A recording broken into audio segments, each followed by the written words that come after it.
Okay.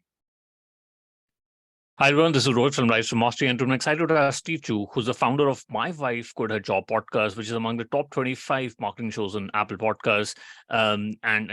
Steve also runs Bumblebee Linens and hosts an annual conference called the Sellers Summit. He's also the author of the new book, The Family First Entrepreneur. Welcome to the show, Steve. Glad to be here, Rohit. Awesome. I've been a big fan of your blog and your podcast. I think one of the reasons I was able to do this podcast is because, I was following your journey, and I love the way you used to run the podcast and run the blog. And I love the consistency that you've done. But out of curiosity, I just want to understand, how did you get your start in this world of e-commerce, and what got you, started with the entire journey? I mean, my whole journey in e-commerce was all kind of luck. My wife when she became pregnant with our first child, she went up to me and said, "Hey, I want to quit." Right. And we live in the Silicon Valley. It's pretty expensive here. Right. And you pretty much need 2 incomes to get a good house in a good school district. We stumbled upon e-commerce because back when we got married 3 years earlier, we were looking all over the place for handkerchiefs for our wedding because my wife didn't want to be photographed carrying like a nasty tissue because she cries a lot. And we just looked all over the place. We finally found a factory in China. We imported a bunch, used maybe only a handful of them, and then we listed the rest on eBay. So they sold like hotcakes. So fast forward, when she became pregnant, she went up to me and she said, "Yeah, I want to quit." And we had to figure out what we wanted to do to make money. And then we remembered the handkerchiefs from our wedding.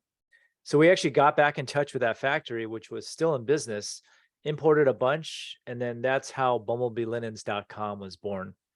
Ended up making over $100,000 in profit in our first year, which allowed my wife to quit her job in good conscience. Very, very interesting. And in hindsight, would you build an e-commerce business or something which you were working on in your day job, because I think was very technical work that you're doing, or something in SaaS, or would you still stick on to e-commerce? I think it just depends on how quickly you want to make the money. I Right. think e-commerce is probably the fastest way because you're physically selling something and exchanging money. You mentioned SaaS. I think SaaS is one of the hardest business models. You're not going to see profits for a while because you have to pay your engineers and that sort of thing. But Right. that being said, that is probably something that I eventually want to pursue because my background is in electrical engineering, Right. specifically microprocessor design. So super interesting. And obviously I haven't used Bumblebee, but I've browsed a lot of articles on my wife quit her job, which is like a media and training site. But was it a conscious choice to focus on these two businesses? I mean, I only write about what I've done. Right. So my wife quit her job is essentially a journal of my e-commerce journey. Right. And then just in doing mywifequitherjob.com, which is a blog, I learned about all these other skills: affiliate marketing, advertising, sponsorships, and all that stuff, running events, podcasting, YouTube, and basically anything that I do, I just document it. Okay, got it. Oh, so let's talk about e-commerce. So there are a lot of not. I mean, there are a lot of courses about e-commerce from a lot of people, but in 2023, can somebody still get into e-commerce and make money? Yeah, absolutely. I mean, everyone's always saying that business models are dead. I mean, you shop online, everyone's shopping online. If you have something to sell, then yeah, of course, it can be viable. I mean, you have to do things right and you have to understand how to market and get traffic to your site, but absolutely. I mean, it's for sure not dead. Okay. And if I have to start something, and for example, your goal was to make $100,000 per year. What's the budget you would suggest to start something? It can't be $100, right? Or it can't be $29 from Shopify. So I think what's it just depends on your business model. I right, mean, these days I advise everyone to go the private label route. right? This is where you produce a product under your own brand name, Okay, creating a unique product that adds value. To start something like that, I would say the minimum investment is around $3,000, I right. would say. Okay, There's cheaper ways to do e-commerce. You can do the traditional model, which is where you buy someone else's product, and you usually make about a 50% gross margin when you sell someone else's brand. Okay. You can also do drop shipping, which is not a model that I particularly like.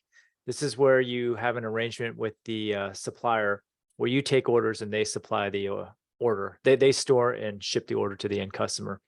Margins are very small with this business model. And it actually has a bad name because most of the scams in e-commerce that you see out there are related to drop shipping. Oh, I see. Okay, Yeah. got it. And would you advise people to get products from China? But what if I'm there in the UK or in Europe? Is that advice still to get products from China?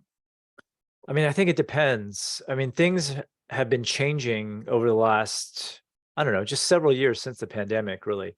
Right. Ever since our former president of the United States imposed tariffs and whatnot, Right. a lot of people have been just kind of shifting their sourcing to other countries like India, Pakistan, Bangladesh, Vietnam. And even some of our Chinese manufacturers have purposely moved some of their operations over to those other countries to avoid the tariffs. And China's Nice. getting more and more expensive. So China's not the only game in town.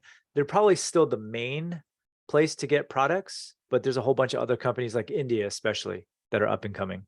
Oh, very interesting. Yeah, I mean, no, it's definitely good to know because I'm Indian. I'd love to see Yeah. a lot of manufacturing companies, doing better over there. But in 2023, should you still sell on Amazon or whatever distribution channels like Shopify Yeah. and TikTok? I think for sure you always need to have your own site. So whether you do Shopify, BigCommerce, or whatever platform you want, the platform doesn't matter. You have to have your own site. Right. I would also say that you should be on Amazon as well. I mean, Amazon owns 50% of e-commerce, at least in the US. So the goal really today is to go omni-channel. You might sell on Amazon. You also sell in your own online store. You might use TikTok Shop or whatnot. The idea is to be everywhere. Okay. Got it. I mean, especially on Amazon, you can get a lot of traffic and you don't need to worry about distribution. But would you still suggest to go on Shopify first and then go on Amazon, or would you Uh, want? Yeah. yeah, the way I always teach it is to validate on Amazon. Okay. And once you know you're going to follow through, then start your own website. Getting started on Amazon is a lot easier because you just need to take some photos and write some copy. When you Right. launch your own site, there's a lot more things that you need to worry about: conversion optimization, layout, the flow, just even the design itself. So I would generally advise not investing all that time unless you know for sure that you're going to follow through. Okay, got it. And you also have your own online course, which is called create a profitable online store, along with another course about content. But how did that go about? And what's the kind of revenue numbers that you're doing right now? Yeah, I mean, that in itself is a seven-figure business also. I see. I'll be straight up. I never wanted to launch a class. I Mm, never did. I started journaling about my store, and then people started following my story. And then people just started asking me e-commerce questions. And people just kept asking for a course. And I actually did not want to do a course. I resisted it for a couple of years. And then finally I just said, hey, okay, I'm going to do a course, but it's not going to have any content in it at all. You guys pay me up front. And if I can get, 10 people to sign up, I'll go ahead and create the class. mm. And then I ended up signing up 35 people. And I remember thinking to myself when that happened, I was like, oh man, okay, I guess I have to create this thing now. Mm. And so I ended up just creating lessons. It started out twice a week, then it tapered down to once a week, but I've been doing that consistently now for over a decade, just a lesson a week. Oh, wonderful. Yeah, I mean, I tried to sell an online course and I wasn't successful. I was trying launching on Teachable and trying to do too many things. What advice would you give to somebody who wants to, say, create a content about enterprise sales or whatever? What's a way about to get those kind of numbers that you're doing right now? Yeah, mean, the only way to do it really is to build an audience. Okay. So before I even thought about launching the class, I had people asking for it. And it's because I had an audience that I gathered from my blog. Mm, Podcast wasn't even out yet back then. mm, It was just a right. blog. I created an email list. And I don't remember how many people I had on the email list when I launched. Maybe 10,000, 20,000 people. I don't know. I don't even remember. But Mm. I just sold to those people only. And 35 people were willing to pay me $300 without any content in the class, just the promise that I was going to deliver. Okay, got it. And I really like your content strategy because you do a weekly class and then you do podcast and you got a huge following on YouTube. Any lessons on how do you grow the YouTube channel? I think that's something which is very impressive because you got close to around 200,000 subscribers. Yeah. So YouTube, I think anything related to content is all about consistency. Okay. You basically have to just show up for a long time. Right. And specifically for YouTube, like to get views, you always have to hook them in with something Mhm. that appeals to the masses. It might be a boring lesson that you're teaching, but you always have to frame it in a way that makes it interesting for the masses. It takes practice. I mean, you should see some of my earlier YouTube videos, Right. which I took down at this point because I felt a little bit embarrassed about it. But some of those early videos were just horrible. It just takes practice and consistency and just showing up. Correct. And would you also suggest to do any keyword linking or run ads to get to those numbers? I've never run ads on YouTube. I did start out doing a lot of keyword research in Okay. the beginning because that was my background. That's how I grew my blog so large. It was through SEO. But I what see. I've come to discover about YouTube is that SEO is probably just going to be a very small fraction of your traffic.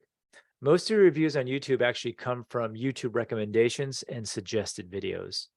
So Okay. I now optimize for, interest and maintain and getting a large watch time for my viewers. I see. Okay.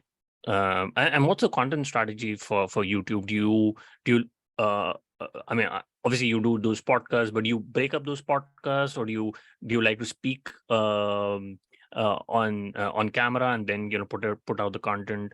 Just wondering, how much time do you spend in a week? Yeah. So my content strategy is predicated on reusing the same content. So I'll have Yes. a blog post and I'll turn that into a video. I'll turn that into a podcast on occasion. So it Okay. all just starts with one piece of content. And that one piece of content can be further broken down into short form videos for TikTok, Instagram, and YouTube Shorts. Okay. Um, However, that being said, you can't just take a blog post and just read it, right, on a Yeah. video. You have to massage it in a certain way so that there's a hook, and you need to entice the person to stay watching the video throughout the entire video duration. Okay, got it. And how about YouTube Shorts and TikTok? Are they useful for getting more leads? I'm trying to figure that out. So what I did is I did TikTok religiously for 1 year, posting content, I think 3 or 4 times a week. And I built that to over 100,000 subs. Well, What I found is that you get a lot of impressions that way, right.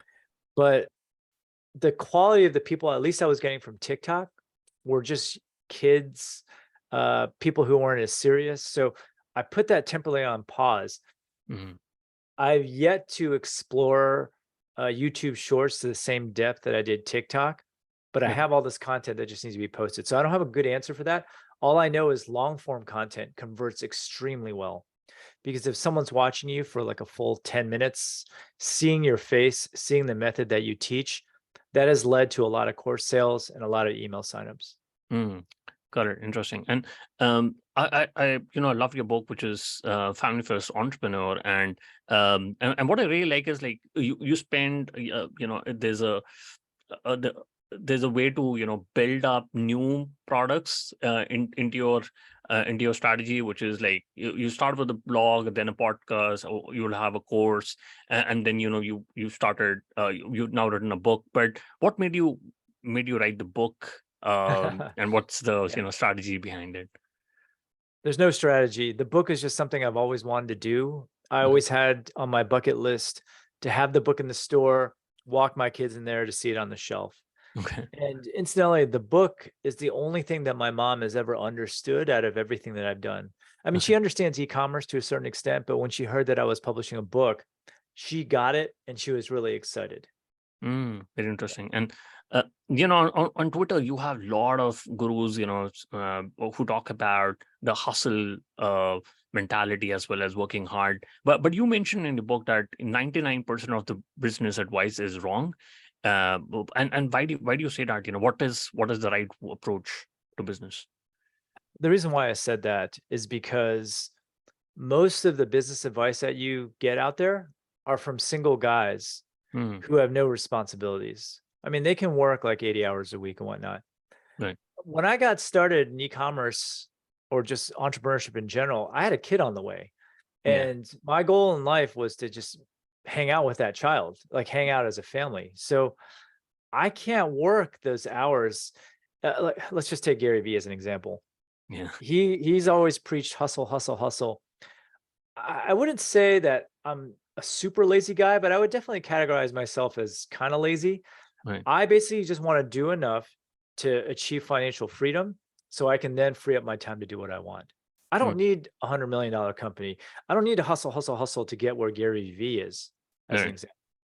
And so that's what that book is about. My book is about. It's really about finding what you truly value in life and then doing just enough to hit that point. Mm. And how can somebody know what's their freedom number so that they can quit the job and they can live comfortably well? How do they get to decide that number? I think this is different for every single person. Right. I would say you should look at your own expenses, where you want to be, and Right. then come up with a number. And then the safest thing to do is just double it at that point. Right. And then that's your number. Oh, okay. Yeah, no, that totally makes sense. And also, I love one of the blog posts where you talk about 12 different sources of income, and I think you built up a lot of sources of income. Um, but what would you say is the best way to create an passive source of income in 2023? Where would you start with? Yeah. Okay, so first off, I just want to make the caveat that I do have all those sources of income, but I don't necessarily recommend doing it that way. Okay. Because my friends who are really successful, way more successful than I am, they've just Right. always focused on one thing. Oh, okay. For me, my personality is I sometimes get bored and I want to try something new. And that's Mm. how I ended up with all those income streams. Okay. Okay. So it's probably not necessarily the best way for everyone. Right. But your original question was, if you were to get started today, what is the fastest way to make money? Right. I would say that if your time frame for money is within like a year or like a year, I Right. would start with e-commerce. Okay. If your time frame is 2 or 3 years, then I would do content. Specifically today, I would probably start some sort of video Mm. channel, like a YouTube channel, mainly because with ChatGPT and AI coming out, it's getting really easy to copy stuff. And I think video is going to be the last bastion Mm. of, uncopyability. It's going to be hard for someone to replicate your personality on a YouTube channel. In terms of monetizing content, I would say that the best way to do it is affiliate marketing. Okay. This is where you just refer a sale and then you get a commission on it. Even with low traffic levels, you can make a decent amount of money just with affiliate marketing. Okay. So would you recommend affiliate marketing on YouTube channels? Is what you're suggesting to start? Yeah, I think the ads from YouTube, depending on the topic, probably aren't going to make you as much as just straight up sponsorship offers and affiliate offers. Okay. Got Yeah. it. And in your book, you talk about the four burners theory, Yep. and how you can leverage it for entrepreneurs. So, if you can talk about the four burner theory for the listeners, and what do you mean by that? Yeah. So the four burners theory states that your life is dictated by four burners. Okay. There's health, family, friends, and work. Right. And the theory states that in order to do one thing really well, you need to turn off one of those burners. And if you want to do something extremely well, you got to turn off at least two of those burners. And if you're like Elon Musk, whose work is everything, he probably only has one burner going and the rest of them are turned off. Mm. And the theory is basically there to tell you that you can't really do everything. Yeah. Everything has sacrifices. So if you want, to make a lot of money and you want your business to do really well, you're probably going to have to sacrifice something. Early on, when we started our e-commerce store, we mainly sacrificed the friends burner and part of the health burner, I would say. in order to get up and running right away. These days, my priorities have completely changed. Family and health are my top burners, and work and friends are secondary. Okay, got it. And it's very interesting that you haven't sold any of your businesses. You've been doing it for such a long time. But would you see in future, selling any of your assets, be it your content business or your e-commerce business, and which one would you part away with? So I think it's dumb to sell a business Oh, unless you see something is going to change, or if you're just tired of running it. Mm. Because think about it this way: an e-commerce business sells for maybe 3 or 4x right. what your earnings are, right? Right. So why not just hold that business for another 3 years if it's not that big of a deal? Mm. The only reason you should sell is if you think what you're doing is going to tank, right? Or if you're just exhausted from running it, you just don't want any part of it anymore. I would say in our case, worst case scenario, if we were tired of running it, we would probably just hire someone to manage it, right? Yeah. Right. Probably wouldn't sell it unless I think our store is going to tank. In terms of sellability, I really think that only Bumblebee Linens is really a sellable business for us. My wife quit her job, and the content side is unfortunately based largely on me, and it'd be really hard to sell. Okay, got it. And how do you, what keeps you going, and how do you get to decide your why in business? You've been very consistently working on both the business without any outside funding, but what's your why in business now? So these days, so the way I've always operated is I'll just pick something that I'm interested in, that I'm Okay. willing to do forever. Right. And it just becomes part of the routine. And it's just part of my life. I don't even think of it as work anymore. It's just something that I do. Like I do content on Sunday mornings. So Okay. that's how I spend my Sunday mornings. Thursdays are typically when I work on the e-commerce store. And that's just part of my business in the morning. That's just part of my life now. Okay. And unless something fundamentally changes, I'm probably not going to change. Like, what's nice about e-commerce is that it's constantly changing. Yeah. And the fact that it's constantly changing makes it very interesting for me. There's Mm. always new technology as well. Okay. And you made an interesting point about using Sundays for videos. So especially when it comes to podcasts and videos, do you like to batch in on certain days and not do it on other days? Yeah. So I do all the so I have writers now for the blog, but the script for YouTube is something that I write.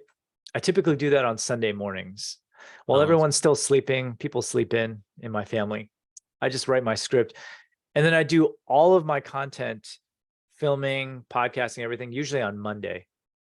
So right off on Monday, I'm done for the rest of the week on the content side. And then I can work on other things like teaching my class or working on the e-commerce side.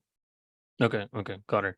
And with so many things going around, well, be it blog and podcasts and courses and the e-commerce business, how do you look at building processes and systems? Because what I understand is you don't have a very lean team. You don't have a lot of operators in the business who are helping you Yeah. run the business. So how do you use tools like Notion and ClickUp to look at all the processes and systems, or do you hire somebody from Philippines to help you with all the VA work? So I'm kind of anti-employee.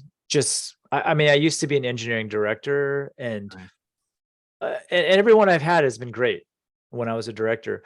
But there's all these mental issues, and there's mental overhead involving managing people. So I went into this business not wanting any employees.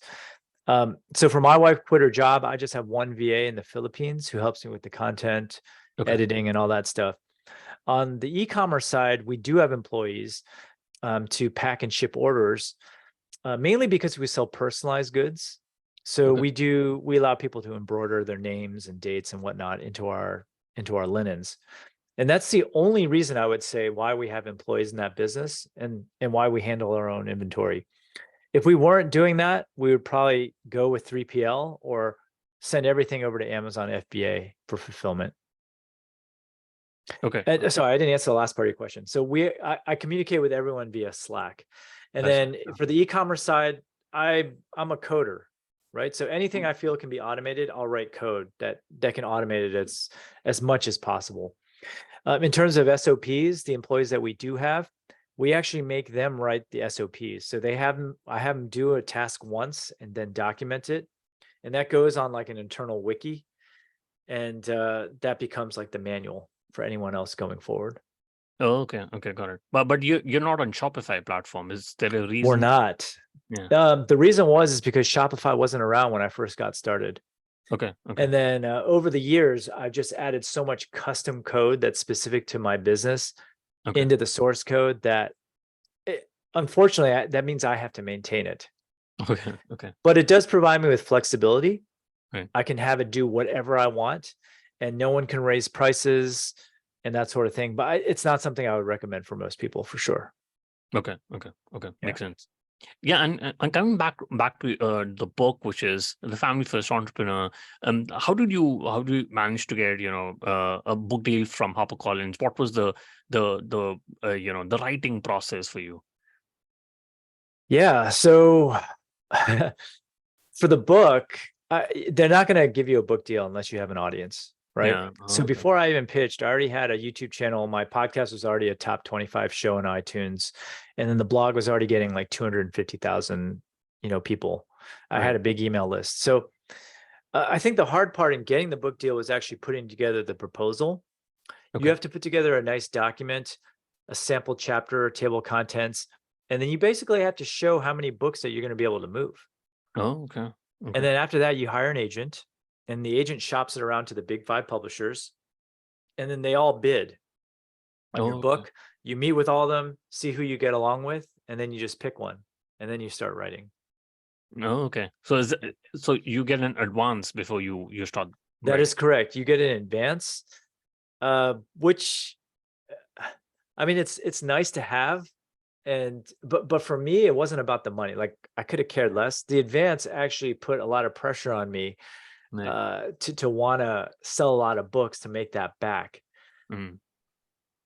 I mean, in reality, you can just take that money and run. I mean, but the fact that the publisher is taking a chance on you, putting that money down, at least for people like myself, that really makes me feel obligated. Right.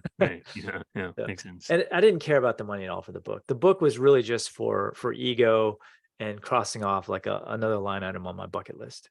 Oh, okay. Yeah. Got it.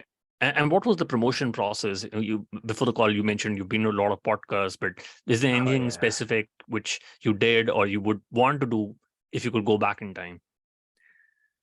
I think I did everything correctly. I hired a book launch coach because my goal was to hit the Wall Street Journal bestseller list. That was my goal.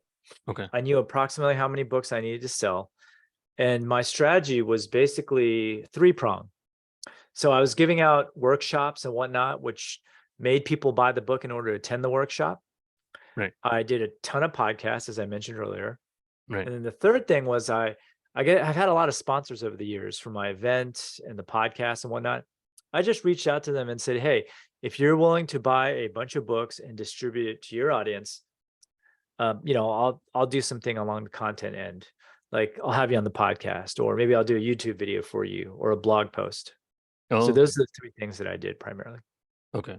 Super interesting. And interestingly, every year, you've been able to build on new things. But what's in store for you in 2024, or maybe going forward? Is something in specific you want to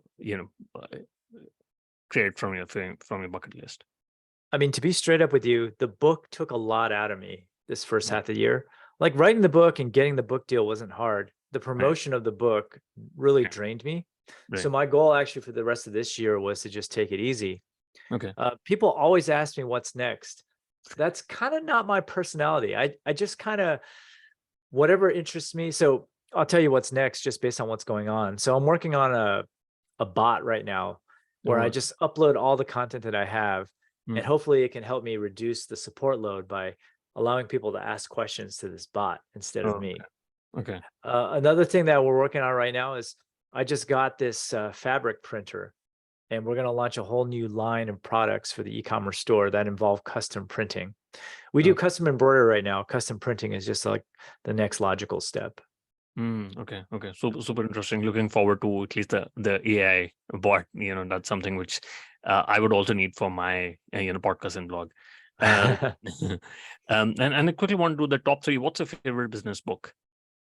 My favorite business book of all time is Influence, Psychology of Persuasion. It's by Cialdini. That book just really changed my viewpoint on how to persuade people to buy from you.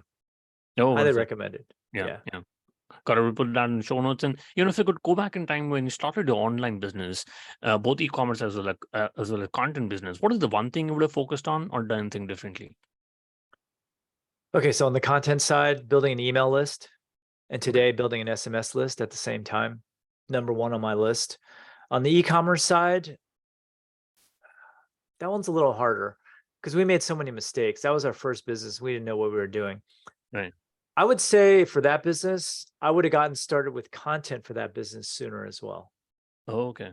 Yeah. Very interesting. And also focusing more on selling to your existing customers rather than focusing all of your efforts on just trying to get new people. Oh, okay.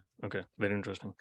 And lastly, what's your favorite online tools? Example, Gmail, Slack, Zoom. So my favorite tools tend to be the ones that just automate everything. So on the e-commerce side, Klaviyo is probably my favorite tool. Right. I have all these flows in place that automatically cross-sell and upsell depending on what someone bought. Just kind of all in place. For communication, I kind of like Slack for all my Okay. stuff. But what's funny is that for my task lists, and people always make fun of me for this, I just use a Google Draft, a Gmail draft. Oh, okay. I just list all the things I need to do there. And the reason why the draft works for me is because no matter what device I'm on, I always have Gmail open. So it's always accessible. It's always been very hard for me to use. Like I tried to use Trello for a long time. Right. I tried to use some of those other tools to help, but I found just like the simple act of opening the app and logging in and everything was just too much for me. So Gmail draft. Gmail draft. Okay. Love that. That's how I manage everything. Interesting. And what's the best way people can reach out to you and know more about your book, The Family First Entrepreneur? Yeah, you can head on over to thefamilyfirstentrepreneur.com. I'm still giving out a bunch of bonuses for buying the book. There's a 3-day course on print on demand. There's a 2-day course on how to get started with content. And I just finished the Family First Challenge. That was a 6-week challenge that was designed to get people to just get started and figure out what they want to do. All the recordings for that are still up that you'll get access to, if you purchase the book. And if you guys are interested in learning e-commerce, head on over to mywifequitherjob.com. I actually offer a free 6-day mini course that'll basically give you a high-level overview of everything you need to know to get started. Awesome. We'll put that in our show notes. Steve, thank you so much for taking our time and speaking to us. I really enjoyed my conversation with you. Yeah, thanks for having me.